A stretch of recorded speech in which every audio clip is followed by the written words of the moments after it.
શ્રી કૃષ્ણ ગોવિંદ હરે મુરારે, હે નાથ નારાયણ વાસુદેવ.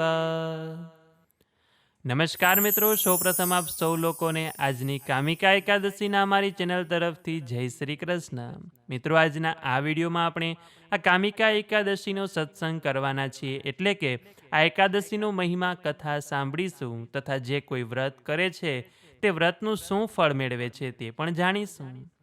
તો અંત સુધી મારી સાથે જોડાયેલા રહેજો, એકાદશીનો સત્સંગ કરજો અને વિડીયો પસંદ આવે તો કોમેન્ટ સેક્શનમાં એકાદશી નિમિત્તે જય શ્રી કૃષ્ણ લખજો. તો આવો સૌપ્રથમ આપણે આ એકાદશી વ્રતની કથા સાંભળીએ. એ પછી આ વ્રતનો વિસ્તારપૂર્વક મહાત્મય સાંભળીશું અને વ્રતનું ફળ જાણીશું.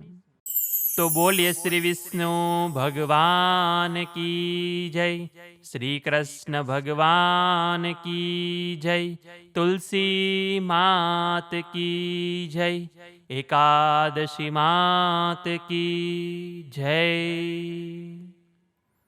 નેમિષારણ્યમાં મહર્ષિ સૌનક સહિત અનેક ઋષિ મુનિઓ એકત્ર થયા હતા. તેમણે ભગવાન શ્રી વિષ્ણુના પરમ ભક્ત અને પુરાણોના મહાજ્ઞાતા શ્રી સૂતજી મહારાજને વિનમ્રતાપૂર્વક પ્રશ્ન કર્યો કે મહારાજ, મનુષ્ય જાણતા અજાણતા અનેક પાપો કરી બેસે છે. જો કોઈ મનુષ્ય પોતાના જીવનમાં થયેલા પાપોમાંથી મુક્ત થવા માગતો હોય અને ભગવાન શ્રી હરિની કૃપા પ્રાપ્ત કરવા ઈચ્છતો હોય તો તેના માટે કયું વ્રત શ્રેષ્ઠ છે? અષાઢ વદ પક્ષમાં આવતી એકાદશીનું શું મહત્વ છે? કૃપા કરીને અમને તેની સંપૂર્ણ કથા અને મહિમા સંભળાવો. ઋષિઓની વાત સાંભળી સૂતજી મહારાજે કહ્યું કે મહર્ષિઓ, અષાઢ વદ પક્ષની એકાદશી કામિકા એકાદશી તરીકે ઓળખાય છે. આ એકાદશી ભગવાન શ્રી વિષ્ણુને અત્યંત પ્રિય છે. જે મનુષ્ય શ્રદ્ધાપૂર્વક આ એકાદશીનું વ્રત કરે છે, ભગવાન શ્રી હરિનું સ્મરણ કરે છે અને ભક્તિપૂર્વક પૂજન કરે છે, તેના અનેક જન્મના પાપોનો નાશ થાય છે અને તેને ભગવાનની કૃપા પ્રાપ્ત થાય છે. સૂતજી મહારાજે આગળ કહ્યું કે એક વખત ધર્મરાજ યુધિષ્ઠિરે ભગવાન શ્રી કૃષ્ણને પણ આ જ પ્રશ્ન પૂછ્યો હતો, તો ભગવાને તેનો શું ઉત્તર આપ્યો હતો તે હવે હું કહું છું.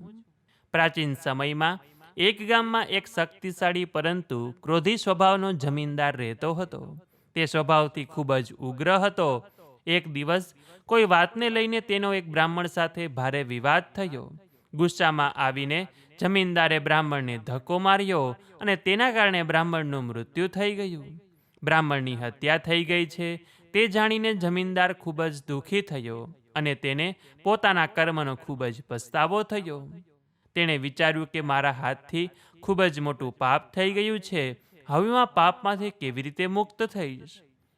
તે બ્રાહ્મણના અંતિમ સંસ્કારમાં સામેલ થવા માગતો હતો, પરંતુ બ્રાહ્મણના પરિવારજનોએ તેને અંતિમ સંસ્કારમાં ભાગ લેવા દીધો નહીં.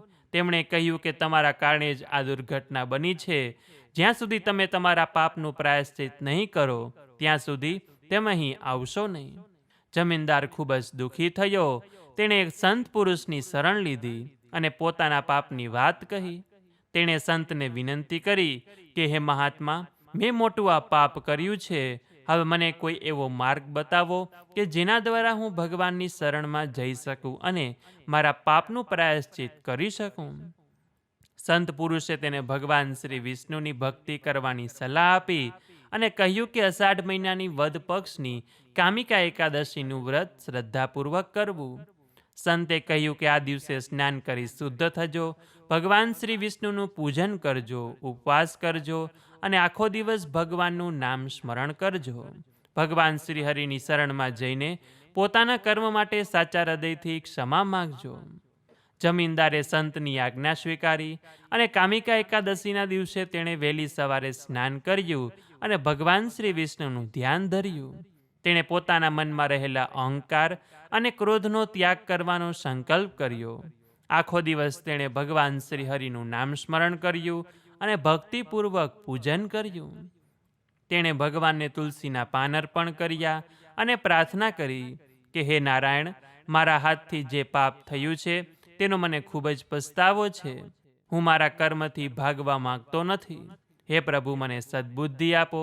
મારા હૃદયમાંથી ક્રોધ અને અહંકાર દૂર કરો અને મને સત્ય તથા ધર્મના માર્ગે ચાલવાની શક્તિ આપો. આ રીતે આખો દિવસ તેણે ભગવાનનું સ્મરણ કર્યું. રાત્રે પણ તેણે ભગવાનની ભક્તિ કરી અને હરિનામ સંકીર્તન કર્યું. તેના હૃદયમાં ધીમે ધીમે શાંતિ ઉતરવા લાગી. તેના મનમાંથી ક્રોધ અને અહંકાર ઓછો થવા લાગ્યો અને તેના અંદર ભગવાન પ્રત્યે શ્રદ્ધા તથા દયાની ભાવના જાગી. કથા અનુસાર તે રાત્રે ભગવાન શ્રી વિષ્ણુ તેની ભક્તિથી પ્રસન્ન થયા અને તેને પોતાના પાપમાંથી મુક્ત થવાનો માર્ગ મળ્યો અને ત્યારથી તે માણસે પોતાનું જીવન બદલી નાખ્યું. તેણે હિંસા અને ક્રોધનો ત્યાગ કર્યો, જરૂરિયાતમંદ લોકોની સેવા કરવા લાગ્યો અને જીવનભર ભગવાન શ્રી હરિનું સ્મરણ કરતો રહ્યો અને અંતે ભગવાનનું વૈકુંઠ ધામ મેળવ્યું. તો આ રીતે બ્રહ્મવૈવર્ત પુરાણમાં અષાઢ મહિનાની વદ પક્ષની કામિકા એકાદશીની કથા કહેલી છે. તો બોલીએ શ્રી વિષ્ણુ ભગવાન કી જય, શ્રી કૃષ્ણ ભગવાન કી જય, તુલસી માત કી જય, એકાદશી માત કી જય.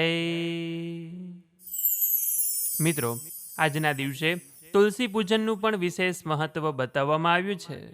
ભગવાન વિષ્ણુને તુલસીજી અત્યંત પ્રિય માનવામાં આવે છે. તેથી આજના દિવસે સવારે સ્નાન કરી સ્વચ્છ વસ્ત્ર ધારણ કરીને એકાદશીનો સંકલ્પ લઈએ એ પહેલાં તુલસી માતાના દર્શન કરવામાં આવે છે. સાંજના સમયે પણ તુલસી ક્યારા પાસે દીવો પ્રગટાવીને ઓમ નમો ભગવતે વાસુદેવાય કે તુલસી મંત્રનો જાપ કરવામાં આવે છે. તુલસીની પ્રદક્ષિણા પણ કરી શકાય છે કે જેથી કરીને તુલસી માતાના આશીર્વાદથી આપણા ઘરમાં સુખ સમૃદ્ધિમાં પણ વધારો થાય છે. તો હવે પ્રશ્ન એવો થાય કે કામિકા એકાદશીનું વ્રત કોણ કરી શકે? તો સામાન્ય રીતે જે વ્યક્તિ શારીરિક રીતે સ્વસ્થ હોય અને પોતાની ક્ષમતા પ્રમાણે ઉપવાસ કરી શકે તે આ એકાદશીનું વ્રત કરી શકે છે. બાળકોથી લઈને વૃદ્ધો દરેક લોકો એકાદશીનું વ્રત કરી શકે છે. ઘણા લોકો નિર્જળા વ્રત કરે, ઘણા લોકો પાણી ઉપર વ્રત કરે, ઘણા લોકો ફળાહાર લઈને વ્રત કરે, તો વળી ઘણા લોકો ફરાળ કે પછી ઘણા લોકો એકટાણું કરીને પણ એકાદશીનું વ્રત કરે છે. કહેવાય છે કે એકાદશીના દિવસે અનાજનું સેવન કરવામાં આવતું નથી અને એમાં પણ એકાદશીના દિવસે ચોખાનું સેવન એ પાપ માનવામાં આવ્યું છે. એટલે ભૂલથી પણ કોઈ પણ રીતે ચોખાનું સેવન કરવું નહીં. તેની જગ્યાએ આપ ફળ છે, દૂધ છે, સકરિયા, બટાકા, સાબુદાણા, સામો તે એકાદશીના ફરાળમાં લઈ શકો છો કે પછી ફળાહાર લ્યો તો વધુ ઉત્તમ છે.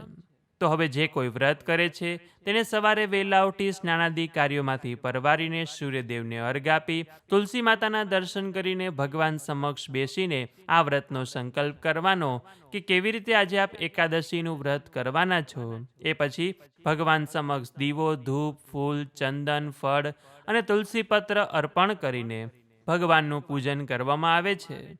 જો આપણે ભગવાનનું આજે વિશેષ પૂજન ન કરી શકીએ તો ભગવાન સમક્ષ દીવો પ્રગટાવી તેમને પ્રસાદ ધરાવી તુલસીપત્ર અર્પણ કરીને ત્યાં બેસીને ભગવાનના મંત્રનો જાપ કરવાનો, વિષ્ણુ સહસ્ત્ર નામનો પાઠ કરવાનો અને આ એકાદશીની કથા સાંભળવાની, તો પણ તેને એકાદશીની જ પૂજા માનવામાં આવે છે. જો આપણા ઘર આસપાસ કોઈ દેવી દેવતા કે ભગવાનનું મંદિર હોય તો ત્યાં આજે દર્શન કરવા જવું જોઈએ. જરૂરી નથી કે એકાદશી છે તો આપણે વિષ્ણુ ભગવાનના મંદિરે જ જઈએ, કૃષ્ણ ભગવાનના મંદિરે જ જઈએ. જો શિવ મંદિર હોય તો ત્યાં પણ જઈ શકાય છે. ત્યાં બેસીને જો આજે સત્સંગ થતો હોય તો તે કરવો જોઈએ અને પીપળાનું વૃક્ષ હોય તો તેના દર્શન કરીને તેની પ્રદક્ષિણા કરીને ત્યાં પીપળાના વૃક્ષની નીચે બેસીને પણ વિષ્ણુ સહસ્ત્ર નામનો પાઠ કરી શકાય છે. એ પછી આજનો આખો દિવસ જે રીતે સંકલ્પ કર્યો હોય તે રીતે વ્રતને ધારણ કરવાનું અને દિવસમાંથી વધુમાં વધુ સમય ભગવાનને સમર્પિત કરીને આજનો દિવસ પસાર કરવાનો. થઈ શકે તો રાત્રે 12 વાગ્યા સુધીનું જાગરણ કરવાનું અને એ સમયગાળામાં પણ ભગવાનનો સત્સંગ જ કરવાનો કે જેમાં આપ તેમની કથા સાંભળી શકો છો કે પછી આડોશી પાડોશી સાથે બેસીને સત્સંગ પણ કરી શકો છો. કોઈ પણ રીતે આજના લીધેલું ભગવાનનું નામ એ આપણને અનેક ગણું ફળ આપનારું બને છે. અને એ પછી બીજા દિવસે આ એકાદશી વ્રતનું પારણું કરવામાં આવે છે. પારણું એટલે બીજું કંઈ નહીં પરંતુ એકાદશી વ્રતને પૂર્ણ કરવાનું. જે વ્રત કર્યું હોય, ઉપવાસ કર્યું હોય તેને તોડવાનો એટલે એકાદશીનું પારણું. એટલે સવારે શુભ મુહૂર્તમાં ભગવાન સમક્ષ બેસીને આ વ્રતમાં થયેલી ભૂલચૂકની માફી માગીને કોઈ સુપાત્ર બ્રાહ્મણ કે ગરીબ જરૂરિયાતમંદ વ્યક્તિને દાનપુણ્યનું કાર્ય કરીને કોઈ પણ વસ્તુ ખાઈને એકાદશી વ્રતને પૂર્ણ કરી શકાય છે. તો મિત્રો, આજના આ વિડીયોમાં આપણે કામિકા એકાદશી વ્રતનો મહિમા, વ્રત કથા તથા વ્રત કરવાથી શું ફળની પ્રાપ્તિ થાય તેના વિશે સાંભળ્યું. એટલે કે ટૂંકમાં કહીએ તો આ એકાદશીનો આજે આપણે સત્સંગ કર્યો. આશા છે કે આપ સૌ લોકોએ પણ અમારી સાથે સત્સંગ કર્યો હશે. તો ભગવાન આપને આ એકાદશીનું સંપૂર્ણપણે ફળ પ્રદાન કરે એવી જ અમે પ્રાર્થના કરીશું. તો આ વિડીયોમાંથી નવું જાણવા શીખવા મળ્યું હોય તો વિડીયોને લાઇક કરી તમારા મિત્રોને મોકલી અમારી ચેનલમાં નવા હોય તો સબસ્ક્રાઇબ કરી દેજો કે જેથી આવનાર અવનવા વિડીયો આપ સૌને મળતા રહે. તો આ સાથે હવે મને રજા આપો, મળીશું ફરીથી એક નવા વિડીયોમાં. ત્યાં સુધી આપ સૌ લોકોને અમારી ચેનલના જય શ્રી કૃષ્ણ. ધન્યવાદ. મારી સાથે જોડાઈ રહેવા બદલ, મને સાંભળવા બદલ આપ સૌ લોકોનો ખૂબ ખૂબ આભાર.